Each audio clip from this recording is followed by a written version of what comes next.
Hello there, Wildcats. This is Mrs. Travis, your 7th grade counselor. Hopefully you know me by now, or at least know who I am. All right.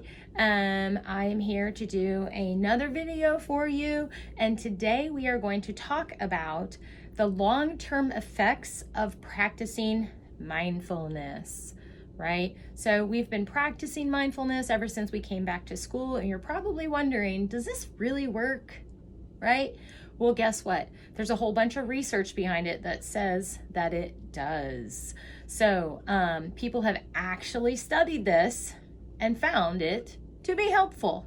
Okay, so we are going to talk about a couple different things today. So the first one is we're going to talk about the long-term effects, the benefits, the positives of practicing mindfulness. And then the second thing we're going to talk about is some more cool brain science stuff. Exciting, right? Okay, so we are going to talk about how our brain can learn new skills and help you experience some of those positive effects. Okay, so we're going to start off with long-term benefits. Okay, so some of the long-term benefits of practicing mindfulness that you have been practicing are things like reducing stress. Everybody is in a stressful situation right now. You may have experienced another kind of stressful situation. Maybe you're not feeling that stressed, okay? But at a time that you are feeling stressed, mindfulness practice can help decrease your stress. So what it does is, since we talked about our brain, right, going into fight or flight, so our emotions take over and we flip our lid, right, so our rational thinking doesn't connect. We can, if we're reducing stress, we're reducing the amount of time that we're spending in this fight or flight situation. Okay. So we can also, by keeping our lid down, right, being able to connect and be able to rational think, we're also regulating our emotions. Okay. What does that mean? That means that we are learning how to control our emotions. Okay. Keep them kind of here, right? Not like, or okay, so kind of in the middle. Okay, so it's called emotional regulation, trying to keep our feelings in check. Okay, and if we can keep our feelings in check, then we are reducing our stress right there. All right, so another thing it can do is help decrease depressive or sad symptoms. All right, so it helps us to more quickly focus on good things, on good thoughts too. Okay, so it reminds us to pay attention to our thoughts, our feelings, right? So that we can focus on something better and not stay too much thinking in the negative. Which goes into our second one, is it can help decrease our anxiety and our worry, because if we are not spending so much time worrying or dwelling on, thinking about, focusing on the negative, then we're able to bounce back quicker and not stay in such a down kind of state. It helps us to not focus on negative feelings or irrational thoughts too long. Okay, so that's a good thing. It can also increase our self-compassion, or giving ourselves some grace, self-love, right? Or how about just give yourself a break, okay? Sometimes we're really hard on ourselves. Another benefit is that it can increase our ability to deal with things that are out of our control, okay? So there's a lot of things that we are in control of throughout our day, all right, and in our lives. And there's a lot of things that we are not in control of, okay? So, for example, I am in control of choosing to wear this shirt today, okay? Good choice, right? All right. I'm not in control of the weather. I am not in control of this pandemic, right? There's just a lot of things we're not in control of, and this helps me to be able to deal with that better, okay? It also can increase the probability of choosing a healthy coping skill. If I'm paying attention to my feelings, then I can quickly choose a healthy coping skill. Hey, like mindfulness, all right? Also, it can increase our academic success. Yes, academic success. How is that, you ask? Well, it also helps increase our focus, okay? So if we can increase our focus, then we're gonna pay attention better, we're gonna absorb more learning, and we're also going to be able to do our homework, focus on a test, right? Do our best, okay? And then it also increases our overall happy mood, okay? So, you know, when you feel better more often, right? You feel better, right? And it's kind of like the other part. When we feel negative more often, we start to feel more and more negative or sad or down. And when we're in those kind of feelings, we tend not to do the thing we need to do the most, which is use a healthy coping skill. Okay? All right. So all those things sound really great, right? Right. Okay. So now we're going to talk about some more cool brain science stuff. This is important because the brain science stuff that we're going to talk about is how our brain can learn and adapt and gain new skills, okay? So if you can gain new skills, then you can definitely learn to increase your mindfulness, right? So that you can have these long-term benefits that we're talking about. All right, so ever hear of neuroplasticity? No? Awesome, you're gonna learn about it today. Okay, so this is our brain's way. It's our ability to adapt and change, okay? So our brain is pretty amazing, okay? And it can change, it can learn new things. Just like, have you ever heard that saying, you can't teach a dog a new trick? Well, guess what? You can, okay? All right, I'm gonna show you a video, okay? And this is where you're not gonna make fun of my video making skills, okay? So I am going to show you a video on this video, all right? So coming over here and I'm going to push play.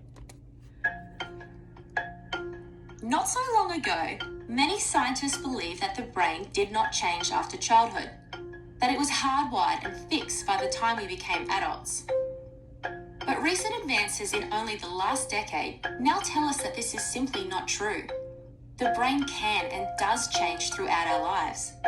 It is adaptable, like plastic. Hence, neuroscientists call this neuroplasticity. How does neuroplasticity work? If you think of your brain as a dynamic, connected power grid, there are billions of pathways or roads lighting up every time you think, feel, or do something. Some of these roads are well-traveled. These are our habits, our established ways of thinking, feeling, and doing. Every time we think in a certain way, practice a particular task, or feel a specific emotion, we strengthen this road. It becomes easier for our brains to travel this pathway. Say we think about something differently, learn a new task, or choose a different emotion. We start carving out a new road. If we keep traveling that road, our brains begin to use this pathway more, and this new way of thinking, feeling, or doing becomes second nature. The old pathway gets used less and weakens. This process of rewiring your brain by forming new connections and weakening old ones is neuroplasticity in action. The good news is that we all have the ability to learn and change by rewiring our brains. If you have ever changed a bad habit or thought about something differently, you have carved a new pathway in your brain and experienced neuroplasticity firsthand. With repeated and directed attention towards your desired change, you can rewire your brain. All right, so hopefully that video made sense to you. And I know you're all saying, Mrs. Travis, you need to work on your tech skills. And guess what? I am open to learning some new skills. And if you would like to teach me or you have any tips for me, send them my way, okay? Because I have neuroplasticity and I'm ready to learn some new skills. All right, so basically what we're learning is that we have these neural pathways and they can be changed and we can create new pathways, all right? So I'm going to show you a little example. So just like they talked about the neural pathways, right? They might start off really skinny. Can you see this? Really skinny, right? Okay. And when our neural pathway is like really skinny like this, it's like when we think about a new task or skill we're learning, it's kind of like, I'm not there yet, okay? And then as we start going on a little further and we say like, maybe like, I'm starting to get this, okay? This one's a little thicker, okay? I'm starting to get this, all right? Neural pathway is getting widened. It's getting stronger, okay? And then we're like, I've totally got this. And it gets wider, okay? I'm improvising with the tools in my office here, guys. All right, so it gets wider, okay? So this one's a lot wider, thicker, okay? So that's kind of how our brain works, right? I kind of imagine it like a bridge, okay? So it's almost like we're walking a tightrope in the beginning, and then as we start getting stronger and stronger, we're walking that tightrope over and over and over again. It all of a sudden becomes this like really strong bridge that we can just easily walk down, okay? And that's really what we want to do when we're practicing mindfulness. We are rewiring our brain to think in a different way. So it's like that skill that is really hard to do and I don't quite have it, I'm kind of walking the tightrope, right? The more I practice it and practice it, it'll become the thing that I just easily do. It's like I can just walk down the bridge, right? So that is how our brain works. And that's the cool thing about it, is that we can learn new things. Practicing something over and over can have a real great benefit to us, okay? All right. Another thing is did you know that our emotions are really only supposed to hang out for about 90 seconds, okay? We are set that way for safety reasons, all right? So there is a fight or flight response sometimes we do need to go into. We need to protect ourselves, right?